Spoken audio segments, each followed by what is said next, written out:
सुप्रभात जैन साहब, बताएं सर।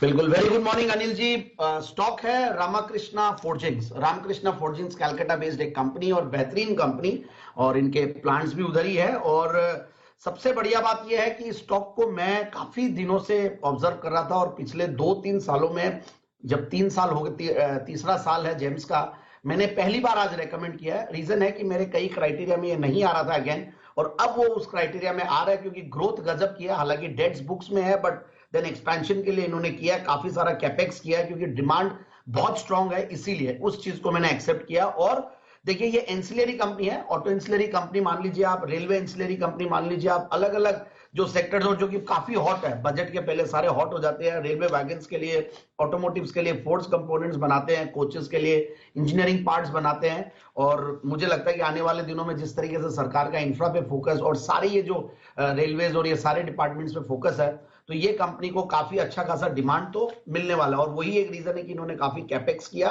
और उसकी वजह से ग्रोथ भी गजब की आई है। और कंपनी के प्रोमोटर्स का बैकग्राउंड भी स्ट्रांग है, और काफी स्ट्रांग शेयर होल्डिंग पैटर्न भी है, तो उससे भी काफी कॉन्फिडेंस आता है।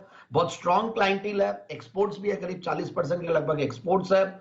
और जो रेलवेज है, या भारत बेंज, बीईएमएल, भेल, वॉल्वो, डेमलर, ये सारे कंपनीज ये कंपनीज है, और बांग्लादेश रेलवेज भी इनके क्लाइंट है, और अच्छा खासा ऑर्डर बुक पोजीशन भी है। और अब मैं अगर देखता हूं तो कुछ इन्होंने अच्छे खासे एमओयूज भी साइन किए हुए यूएस की एक कंपनी के साथ, और वैल्यू एडेड प्रोडक्ट्स भी बना रहे हैं।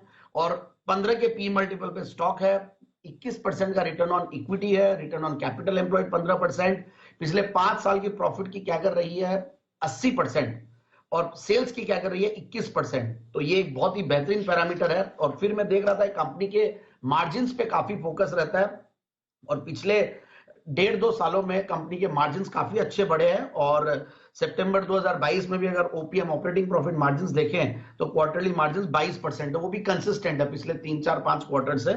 और हालांकि सितंबर 2021 के मुकाबले थोड़ा कम जरूर है, बट अच्छा खासा टॉप लाइन बढ़ा, इसीलिए इनके प्रॉफिट्स भी बढ़े हैं। 50 करोड़ के पैट के सामने 64 करोड़ का पैट। और देखिए, प्री कोरोना और पोस्ट कोरोना में कंपनी की एक्चुअली में काया पलट हुई है। प्री कोरोना कंपनी बहुत ही थोड़ा प्रॉफिट, मतलब कुछ क्वार्टर तो लॉसेस में भी थे, क्योंकि ऑटो एंसिलरी और ऑटो स्टॉक्स काफी खराब कर रहे थे पोस्ट प्री कोरोना। और मार्च 2020, जून 2020 तक लॉसेस में थी, और 15 करोड़ 20 करोड़ के लगभग कमाती थी। और अब ये कंपनी 50 करोड़ के ऊपर कंटिन्यूअसली कमा रही है, 45 करोड़, 50 करोड़, 87 करोड़, इस तरीके से। सो 243 करोड़ का पैट पिछले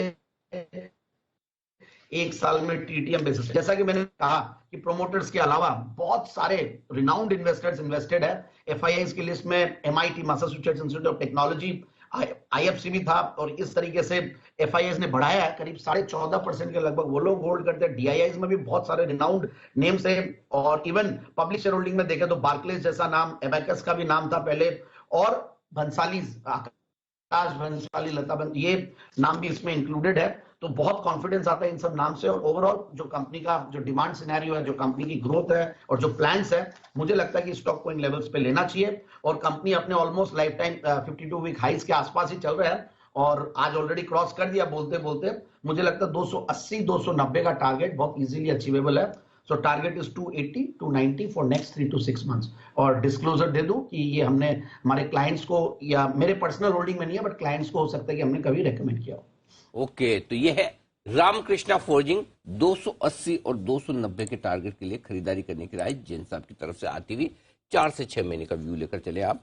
ये है जैन साहब का जेम स्टॉक का।